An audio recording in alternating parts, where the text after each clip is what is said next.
Yo no sé si alguna vez tú te has detenido a escuchar con atención a dos personas discutiendo entre sí. La gente suele discutir por muchísimas razones diferentes, pero los argumentos que nosotros usamos en nuestras discusiones nos enseñan algo acerca de cómo funcionan internamente los seres humanos. C.S. Lewis señala en su libro Mero Cristianismo que es común escuchar cosas como estas cuando dos personas están discutiendo entre sí. ¿Qué te parecería si alguien te hiciera eso a ti? Es una frase común. O, ese asiento es mío porque yo llegué primero. O, déjalo en paz que no te está haciendo ningún daño. O, es que tú me lo prometiste. Ahora, mis hermanos, ¿qué tienen en común todos esos argumentos? Bueno, que todos apelan a un cierto modelo de comportamiento que se espera que otros conozcan y que acepten como bueno y válido. Es por eso que la mayoría de las personas, cuando están discutiendo, cuando han hecho algo que no es conforme al modelo, se excusan de alguna manera presentando el argumento de por qué yo tenía una razón poderosa para hacer lo que hice. Por ejemplo, excúsame la tardanza, pero es que se me presentó un inconveniente cuando estaba saliendo de casa. ¿Verdad que sería muy raro escuchar a alguien decir, a mí qué me importa haberte hecho esperar? No, la gente no dice eso, la gente se excusa. O, ¿quién ha dicho que las personas deben ser puntuales? O que deben cumplir su palabra. No, nadie hace eso. Es como si todos los seres humanos se rigieran por una especie de regla universal de moralidad y de justicia, sin la cual ninguna discusión sería posible. ¿Qué significa discutir? Bueno, significa tratar de demostrar que el otro está equivocado o que hizo algo incorrecto. Si no existiera ninguna regla establecida y que todos aceptáramos como buena y válida, las discusiones humanas no tendrían ningún sentido. Por ejemplo, podríamos decir que un jugador de baloncesto ha cometido una falta porque agarró la pelota y salió corriendo con ella sin rebotarla, si esa regla no hubiese sido previamente establecida. Por supuesto que no. O permítame poner otro ejemplo. Seguramente muchos aquí vieron hace ya unos años atrás la película El Fugitivo de Harrison Ford y de Tommy Lee Jones, sobre un doctor al que acusan injustamente de haber asesinado a su esposa. Yo no sé tú, pero cuando uno está viendo esta película, uno siente cierta angustia al ver a este pobre hombre acusado injustamente, perseguido por la policía y al mismo tiempo llevando a cabo su propia investigación para encontrar quién es el culpable del asesinato de su esposa. Y cuando finalmente Harrison Ford se enfrenta cara a cara con el tipo que mató a su mujer y lo hace pagar por lo que hizo, el espectador experimenta una especie de alivio moral. ¿Verdad que sí? Uno dice, se hizo justicia. Lo sorprendente, mis hermanos, de todo esto es que nosotros los seres humanos cometemos muchas injusticias a pesar de que deseamos vivir en un mundo más justo. O sea, nosotros somos un grupo de personas injustas que deseamos vivir en un mundo más justo. Es injusto que tú no cumplas lo que prometes. Eso es injusto. Es injusto que tú saques ventaja de la debilidad de otro. Es injusto que tú te valgas de un amigo para pasarle por alto a todos los demás que están haciendo la misma fila que tú debiste haber hecho. Eso es injusto. ¿O no? Nosotros somos injustos. Y esos ejemplos obviamente son los más triviales, mis hermanos y amigos que están en esta mañana aquí. Cada día en el mundo se cometen una serie de atropellos horribles, trayendo como consecuencia mucho sufrimiento y mucho dolor. Y la pregunta es, ¿cómo nosotros podemos vivir en un mundo así? Y sobre todas las cosas, ¿cómo nosotros podemos encajar esa realidad del mundo en que vivimos con nuestra teología? ¿Cómo podemos encajar esa realidad de un mundo donde hay tanta injusticia, tanta maldad, tanta opresión, con la realidad de que existe un Dios sentado en su trono perfectamente justo que gobierna sobre toda su creación? Nosotros vimos el domingo pasado que Salomón ha planteado en la sección anterior, capítulo 3, versículos 1 al 15, que Dios gobierna soberanamente sobre el mundo que Él creó. Él es soberano y que Dios ha hecho todo hermoso en su tiempo, como dice en el versículo 11.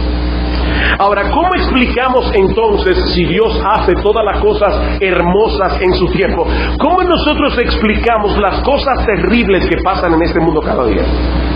Bueno, de eso se trata Eclesiastés capítulo 3, los versículos 16 hasta el capítulo 4, versículo 13. Hay dos cosas aquí a las que yo deseo llamar vuestra atención. La primera es lo que alguien le ha llamado la inhumanidad del hombre en contra del hombre. La inhumanidad del hombre en contra del hombre. Versículo 16: vi más debajo del sol, que en lugar del juicio allí impiedad, y en el lugar de la justicia allí iniquidad. En la Biblia de las Américas dice: aún he visto más bajo el sol, que en el lugar del derecho está la impiedad, y en el lugar de la justicia está la iniquidad. Hermanos, ¿cuál es el lugar del derecho? ¿Cuál es el lugar de la justicia? Bueno, obviamente los tribunales humanos. De manera que lo que Salomón nos está diciendo aquí, el problema con el que él está lidiando aquí, es con la corrupción del sistema judicial. Dios instituyó a los tribunales humanos para defender al inocente, para castigar al culpable. Dice en Proverbios 17:15 que el que justifica al impío y el que condena al justo, ambos son igualmente abominación, aborrecibles delante de Jehová. Pero mis hermanos, lamentablemente eso es lo que ocurre muchas veces en los tribunales. Muchos inocentes son condenados por crímenes que no cometieron. Y lo que es todavía peor, los verdaderos culpables continúan con sus vidas impunemente. ¿Dónde puede el hombre encontrar justicia cuando los mismos tribunales se convierten en antros de corrupción? Eso no solo produce mucha frustración, sino que también provoca mucho mal en el mundo. Como comenta el mismo Salomón en el capítulo 4, versículo 1, me volví y vi todas las violencias que se hacen debajo del sol, y he aquí las lágrimas de los oprimidos sin tener quien los consuele, y la fuerza estaba en la mano de sus opresores, y para ellos, es decir, para los oprimidos, no había consolación. Es como si Salomón estuviera dividiendo el mundo en dos clases, los opresores y los oprimidos. El problema es que el poder parece estar en las manos de los opresores.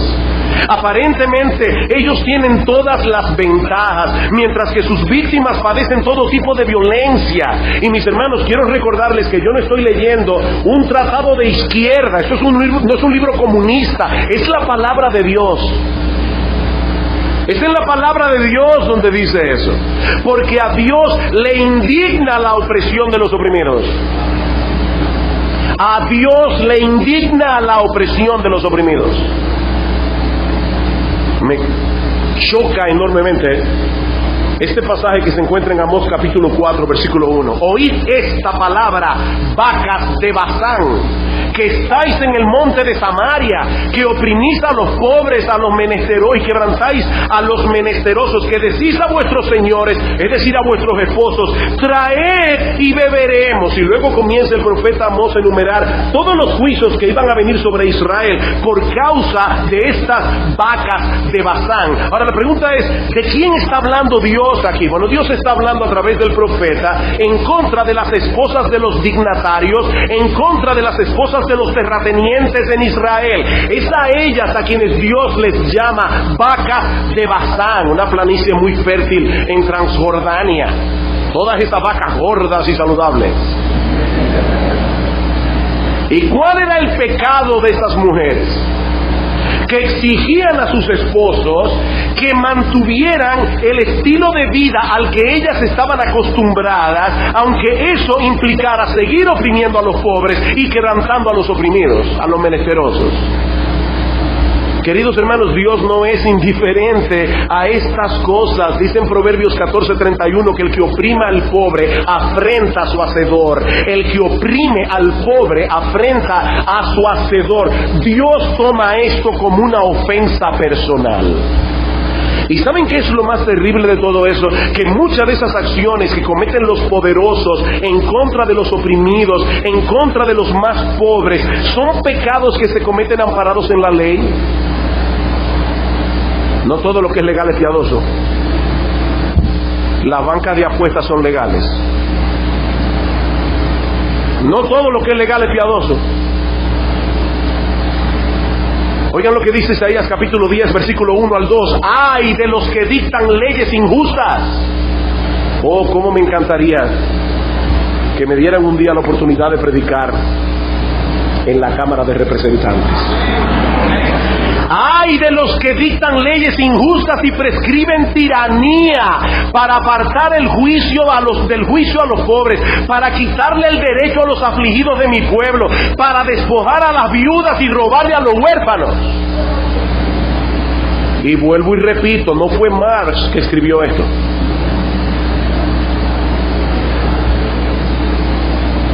Queridos hermanos, nosotros vivimos en un mundo lleno de opresión a todos los niveles.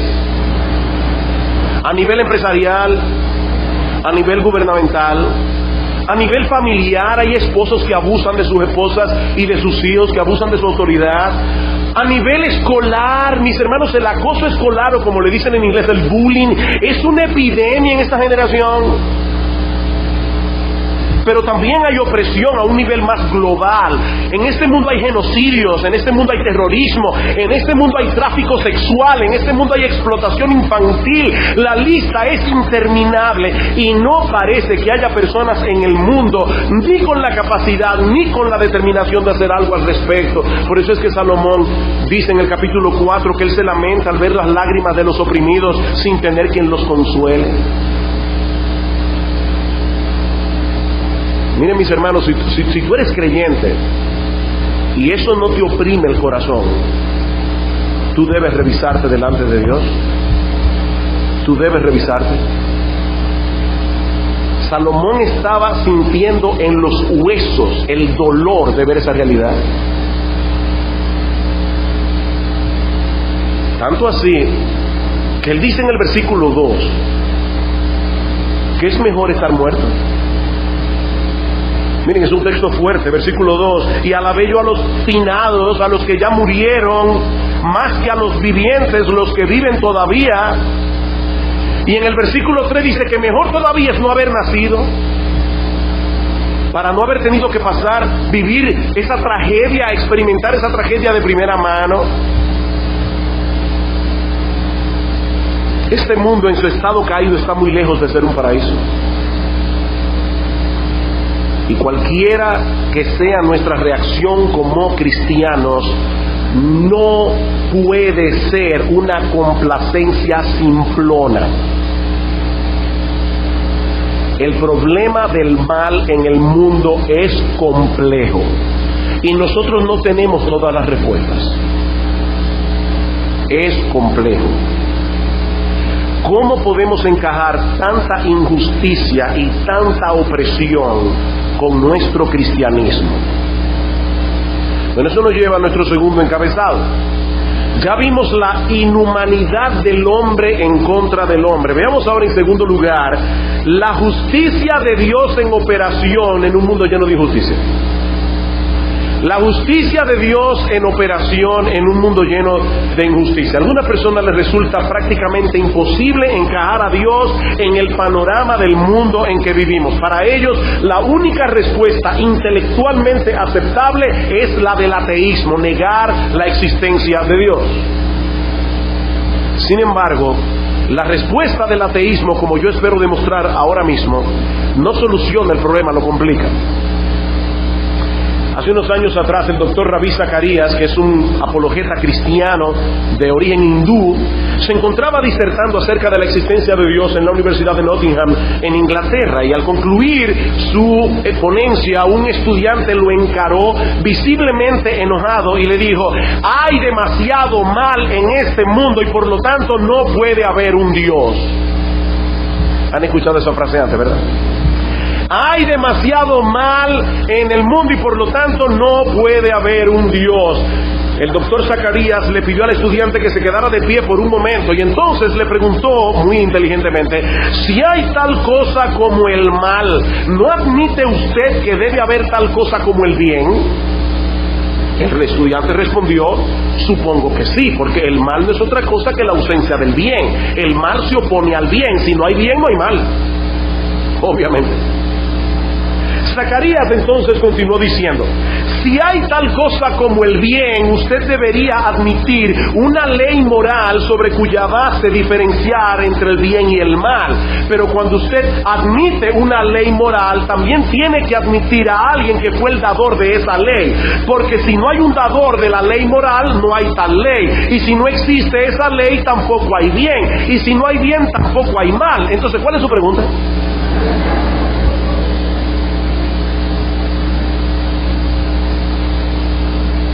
Debe ponerlo más simple. Este estudiante, sin darse cuenta, se estaba contradiciendo a sí mismo. Si no existiera Dios, sería absurdo afirmar la existencia del mal. En un mundo accidental donde nosotros somos producto de un accidente, no hay nada bueno ni hay nada malo. Las cosas simplemente son como son. Como dice el escritor ruso Dostoyevsky, si no existe Dios, todo debería ser permitido. En un mundo sin Dios no tendríamos ninguna base real para diferenciar lo bueno de lo malo, que sea igualmente válida para todos. En un mundo sin Dios, nada puede ser catalogado como bueno o como malo. Las cosas simplemente serían como son. Cada cual tendría derecho a establecer su propio estándar de comportamiento y nadie debería imponer el suyo sobre los demás. Pero si existe Dios, si existe un Dios que nos hizo a su imagen y semejanza, si existe un Dios que ha establecido las reglas del juego para todos por igual, es por eso que nos sentimos tan frustrados ante las injusticias del mundo. Y algún día todos, absolutamente todos, ricos y pobres, oprimidos y opresores, tiranos y esclavizados, todos tendremos que comparecer delante de ese Dios para dar cuentas. Eso es lo que dice Salomón en el capítulo 3, versículo 17. Y dije yo en mi corazón: al justo y al impío juzgará Dios, porque allí hay un tiempo para todo lo que se quiere y para todo lo que se hace. Salomón está aplicando aquí lo que él ya nos enseñó en el versículo 1 del capítulo 3. Si todo tiene su tiempo y todo lo que se hace debajo del cielo tiene su hora, tiene que haber entonces un tiempo de juicio establecido en el calendario de Dios. Ahora, eso no quiere decir que ahora debamos quedarnos cruzados de brazos ante las injusticias y la opresión que vemos a nuestro alrededor mientras esperamos la justicia divina. No, cada uno de nosotros está llamado a actuar en el rango de influencia que el Señor nos haya concedido para luchar contra la opresión, para luchar contra el abuso. Hay algo que podemos hacer como ciudadanos de una nación democrática, como padres, como pastores, como empresarios, o trabajando incluso a nivel gubernamental, aquellos que tienen esa vocación. Alguien definió la política como el manejo de los asuntos públicos para beneficio privado. Pero no debería ser así. Y de hecho, si tú eres un político cristiano, obviamente eso no debería ser así. Pero mis hermanos, debemos ser realistas. Por más que nos esforcemos, nunca podremos eliminar del todo la injusticia y la opresión en la sociedad humana. ¿Saben por qué? Porque el hombre es injusto. Y nuestra capacidad de acción es limitada. Es por eso, mis hermanos, que nosotros no podemos poner nuestra esperanza en ningún sistema de justicia humano. En ninguno. Pero sí podemos mirar hacia el futuro con esperanza, porque algún día habrá justicia en el mundo. Algún día habrá justicia. Dice en Hebreos capítulo 9, versículo 27, que está establecido para los hombres que mueran una sola vez y después de esto el juicio. Mi amigo, no hay reencarnación. No hay reencarnación. Dios estableció que todos muramos una sola vez, y lo que sigue a continuación es el juicio. El mismo libro de Eclesiastés concluye diciendo que Dios traerá toda obra a juicio, juntamente con toda cosa encubierta, sea buena o sea mala. Eclesiastés 12:7. Y en Hebreos capítulo 4 versículo 13 dice que todas las cosas, incluyendo tu vida, todas las cosas están desnudas y abiertas a los ojos de aquel a quien tenemos que dar cuenta. Los creyentes podemos orar al Señor donde quiera que veamos injusticia y opresión, porque nosotros tenemos la certeza de que nuestras oraciones serán respondidas en el tiempo de Dios, no en el nuestro. Seguramente algunos aquí han escuchado una canción escrita, entre otros, por David Foster. La han popularizado Celine Dion, Andrea Bocelli y otros más, titulada La Oración. Estaba escuchando la canción esta semana y en una de sus estrofas dice: soñamos con un mundo sin más violencia, un mundo de justicia y de esperanza. ¿Saben por qué esta canción es muy popular? Y es muy popular. No solo porque es muy hermosa, sino también porque expresa el anhelo de mucha gente. Soñamos con un mundo sin violencia, soñamos con un mundo de justicia y de esperanza, pero lo cierto es que eso no será posible hasta que Jesucristo regrese en gloria. Eso no será posible. Los que están al día en su plan de lectura de 2 años leyeron esta mañana 2 Tesalonicenses capítulo 1.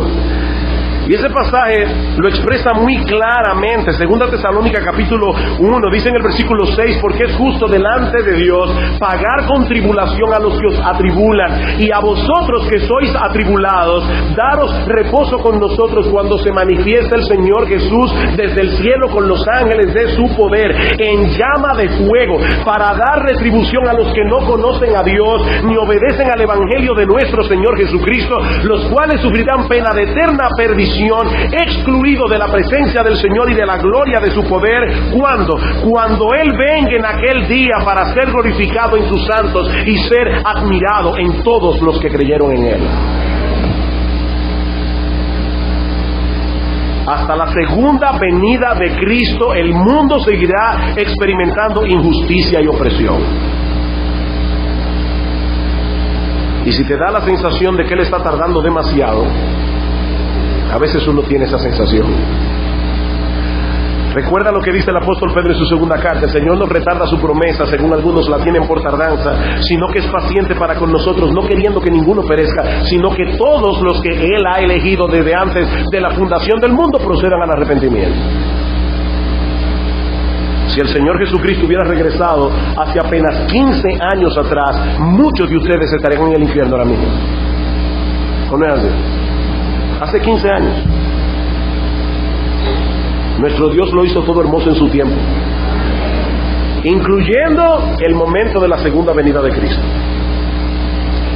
Pero hay algo más que Salomón tiene que decir con respecto al estado de cosas en este mundo caído, y este definitivamente es uno de esos pasajes enigmáticos del libro de Eclesiastés. Versículo 18: dije en mi corazón, es así, o sea que no hay justicia divina ahora, instantáneamente, como nosotros quisiéramos, aunque Dios está juzgando las cosas de este mundo, y hay cosas que les ocurren a las personas que son juicios de Dios, pero el juicio final no ha llegado todavía. Dice Salomón, dije en mi corazón, es así por causa de los hijos de los hombres, para que Dios los pruebe y para que vean que ellos mismos son semejantes a las bestias. Uy, ¿qué es lo que Salomón nos está diciendo aquí? Bueno, lo que Salomón parece estar enseñando en este pasaje es que cuando los hombres pervierten la justicia para su propio provecho y oprimen a su prójimo sin misericordia, en realidad están actuando como animales. La naturaleza bestial del hombre queda claramente evidenciada en este mundo lleno de injusticias. Por eso es que Salomón dice, Dios está probando al hombre. No una prueba en la que tú puedes fallar o en la que puedes pasar. Dios está poniendo a prueba tu carácter en este mundo de injusticia. A ver si tú te vas a alinear con la bestialidad del hombre o te vas a alinear con la justicia de Dios. Dios te está probando. Esto revela el carácter humano. Mis hermanos, los seres humanos somos capaces de cometer los actos más atroces que podamos imaginar para sacar provecho de los demás. Y por supuesto, como estos opresores no son castigados inmediatamente, ellos creen que se pueden salir con la suya. Escuchen lo que dice en Eclesiastés 8:11. Dice: por cuanto no se ejecuta luego sentencia sobre la mala obra, el corazón de los hijos de los hombres está en ellos dispuestos para hacer el mal. Ay, abusé de este individuo y no me pasó nada. Es más, me salió bien el negocio, estoy ganando más ahora. La injusticia parece funcionar. Y como Dios no emite inmediatamente un juicio visible sobre el individuo, él cree que él puede seguir saliéndose con la suya y vivir así. Y se hace cada vez más bestial. Pero hay otro aspecto en que los hombres son afines a los animales. Versículo 19 y 20. Porque lo que sucede a los hijos de los hombres y lo que sucede a las bestias, un mismo suceso es. Como mueren los unos, así mueren los otros. Y una misma respiración tienen todos. Ni tiene más el hombre que la bestia, en ese sentido, porque todo es vanidad. Todo va a un mismo lugar, todo es hecho del polvo y todo volverá al mismo polvo. Esta no es la primera vez que la Biblia compara al hombre con los animales, en el sentido de que ambos son mortales. Dice en el Salmo 49:12 que el hombre no permanecerá en honra, sino que es semejante a las bestias que perecen. Nosotros perecemos como las bestias.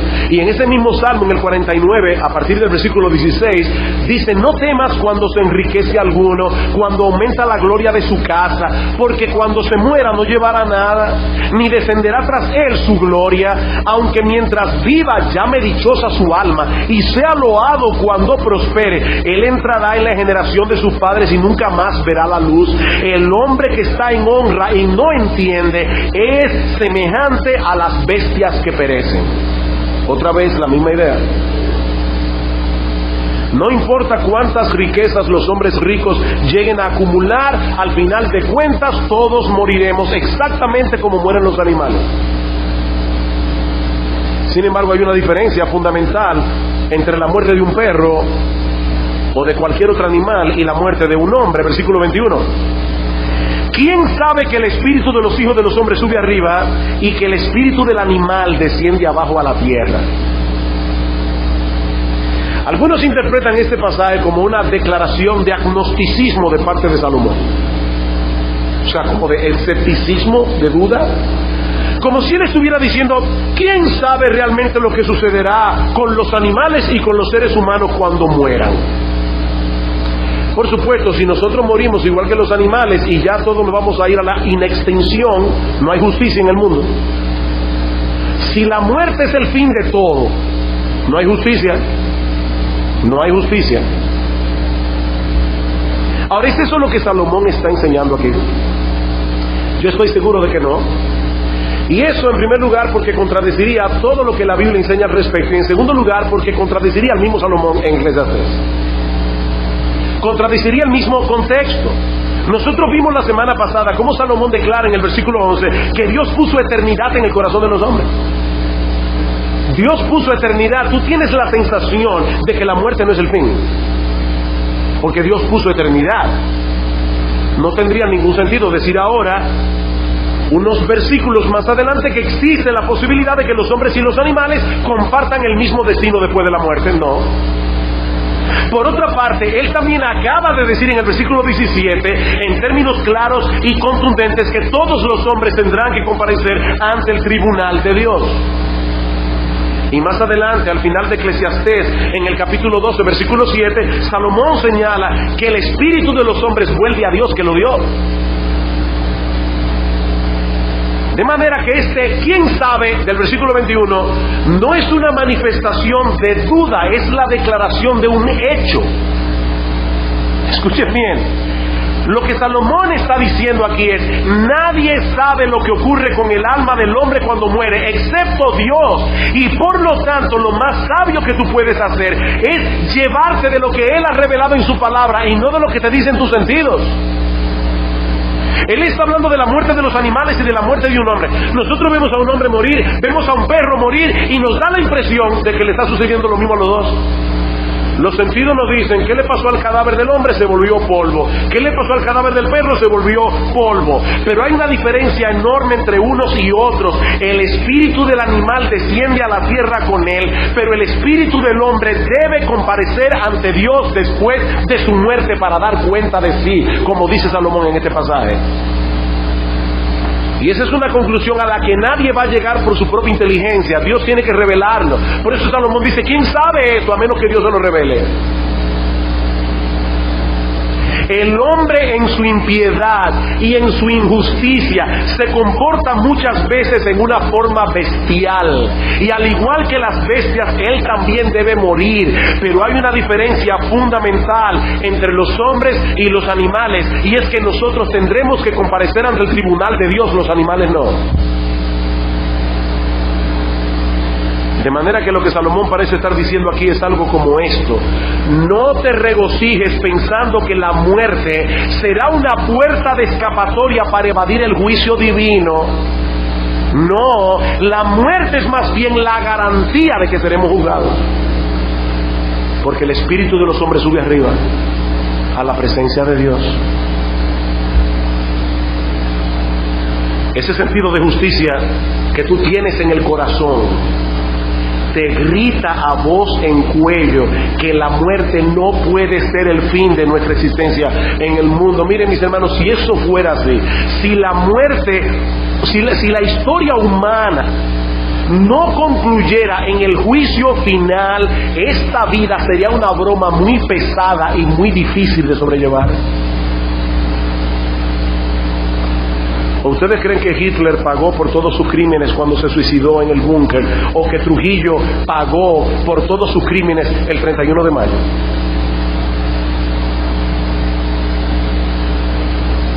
Pero Salomón tiene algo más que decirnos acerca de cómo debemos reaccionar ante las injusticias del mundo. Ya nos ha dicho, la injusticia y la opresión deben producir dolor y frustración. Ya nos ha dicho que Dios hará justicia algún día y que nosotros podemos esperar en esa justicia. Pero ahora Salomón va a decir algo bien extraño, y es que nosotros podemos disfrutar de las buenas cosas que Dios nos da mientras aguardamos la llegada de ese día. Versículo 22. Así pues, he visto que no hay cosa mejor para el hombre que alegrarse en su trabajo, porque esta es su parte, porque ¿quién lo llevará para que vea lo que ha de ser después de él? Salomón no está promoviendo aquí una vida despreocupada. Disfruta de la vida y olvídate de todas las cosas que no andan bien en este mundo. No. Ya nosotros vimos cómo inmediatamente después, al principio del capítulo 4, Salomón expresa su dolor y su sentido de frustración al ver a los oprimidos sin tener quien los defienda y quien los consuele. Pero hermanos, y esta es una enseñanza que no se da a menudo en las iglesias, esta sensibilidad debe ser moderada por otras realidades que también experimentamos en este mundo caído. Ya Salomón había dicho anteriormente que la capacidad de disfrutar del fruto de tu trabajo es un regalo de Dios. La capacidad de disfrutar del fruto de tu trabajo es un regalo de Dios. Capítulo 2, versículo 24. No hay cosa mejor para el hombre sino que coma y beba y que su alma se alegre en su trabajo. También he visto que esto es de la mano de Dios.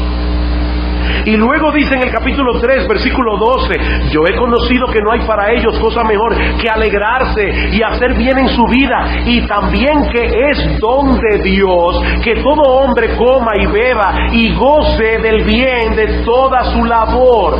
No debemos ser insensibles ante las injusticias de este mundo, pero al mismo tiempo debemos recordar que el mundo está en buenas manos. El mundo está en buenas manos y que nosotros podemos disfrutar de los buenos momentos que Dios nos concede en su gracia, sabiendo que el día llegará cuando todas las cosas funcionarán como deben funcionar. ¿Y cómo me voy a comer yo este plato de comida cuando yo sé que hay tanta gente muriéndose de hambre? Bueno, mi hermano, en la providencia de Dios, Él te proveyó ese plato de comida. Y tú le das gloria a Dios comiéndote el plato de comida que Él te proveyó, con gracias, con acción de gracias, con alabanza en el corazón. Hay que moderar esto. Nosotros no tenemos idea de lo que enfrentaremos mañana, ni mucho menos de lo que va a ocurrir con el fruto de nuestras labores cuando ya nosotros no estemos aquí. ¿Recuerdan que Salomón dijo eso en el capítulo 2? Versículo 19 dice: ¿y quién sabe si será sabio o necio el que se enseñoreará de todo mi trabajo en que yo me afané y en que ocupé debajo del sol mi sabiduría? Y dice Salomón: esto de mí es vanidad. Y ahora dice en el versículo 22: así pues he visto que no hay cosa mejor para el hombre que alegrarse en su trabajo, porque esta será su parte, porque ¿quién lo llevará para que vea lo que ha de ser después de él? Mi hermano, disfruta de los dones que Dios te da, pero recordando siempre que no debes poner tu esperanza en ninguno de esos dones. Recordando siempre que todas las cosas que este mundo ofrece son pasajeras. Recordando siempre que ninguna de las ofertas de este mundo podrá aliviar tu dolor si no llegas debidamente preparado al día del juicio. Miren, es aterrador ese pasaje en Apocalipsis cuando dice: vi a los muertos grandes y pequeños de pie ante Dios. Ahí van a estar los multimillonarios de este mundo, que están acostumbrados a que les rindan pleitesía. Van a estar de pie, sin nada y desnudos en la presencia de Dios. Y ese día, cuando tengan que dar cuentas por sus vidas, ni su Ferrari, ni su cuenta bancaria en Suiza o en la isla Caimán y su mansión terrenal les servirán de nada, no le darán ningún consuelo, porque serán arrojados para siempre en el lago que arde con fuego y azufre, que es la muerte segunda. Es aterrador.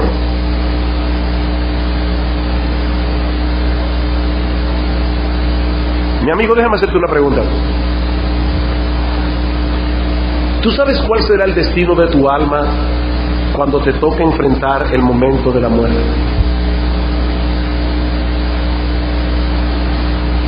Esta semana tuve que tomar un taxi y le había orado al Señor: Señor, ayúdame a predicar el Evangelio a este taxista. Me puse a hablar con él y resultó que su esposa es evangélica. Y tú vas a la iglesia. Me dijo: no, es que eso como que no me sale. Yo le dije: mira, déjame decirte una cosa. Si tú estás enfermo y tú lo sabes, tú tienes que ir al médico, aunque no te salga. Yo no sé a ustedes, pero a mí nunca me sale ir al dentista, por ejemplo, ni a los médicos en general. Pero hay que ir cuando tú sabes que tienes un problema. Yo le dije: mira, no te pongas a esperar que te salga. Tú tienes un problema. Tú vas a morir algún día. Y yo estoy completamente seguro, le dije, que a ti te molesta como a mí la corrupción que nosotros vemos en un país como el nuestro, donde mucha gente hace lo que le da la gana y nunca parece recibir ningún tipo de castigo. Sí, me molesta muchísimo, me dijo. Y yo le pregunté: ¿y tú crees que tú eres más justo que ellos? ¿Tú crees que Dios te va a dejar escapar a ti de tus injusticias? Tú sabes cuál es el destino de tu alma. No te olvides lo que dice en Hebreos capítulo 9, versículo 27. Está establecido para los hombres que mueran una sola vez, y después de eso el juicio. Y mi pregunta es: ¿tú sabes cuál será el veredicto de Dios sobre ti en aquel día? Porque los cristianos podemos responder esa pregunta con toda certeza. Y no porque creamos que somos mejores de los demás y que tenemos el cielo asegurado por nuestras buenas obras. No, yo te puedo responder a dónde va mi alma el día que yo muera. Yo te puedo responder cuál será el veredicto en el tribunal de Dios. Ahora te lo puedo decir, porque la Biblia ya me lo reveló. Dice la palabra de Dios que todo aquel que pone su fe en Cristo será salvo. Todos sus pecados serán perdonados. Su deuda ha sido saldada en el tribunal de Dios. Porque de tal manera amó Dios al mundo que ha dado a su Hijo unigénito para que todo aquel que en Él cree no se pierda, mas tenga vida eterna. Por tanto, Romanos 8:1, no hay condenación para aquellos que están en Cristo Jesús. No hay condenación. Nosotros sabemos para dónde vamos. La pregunta mía es, ¿lo sabes tú? Mi amigo, ¿es Cristo tu esperanza? Porque Él es la única esperanza. ¿Es Cristo tu esperanza? Ay, sí, pastor, déjame hacer otra pregunta. ¿Tú manifiestas en tu vida los frutos de aquellas personas que verdaderamente se han arrepentido de sus pecados y han creído en Cristo para la salvación de su alma? Como yo he dicho muchas otras veces, y esto es una frase muy profunda, creer en Cristo implica creer en Cristo.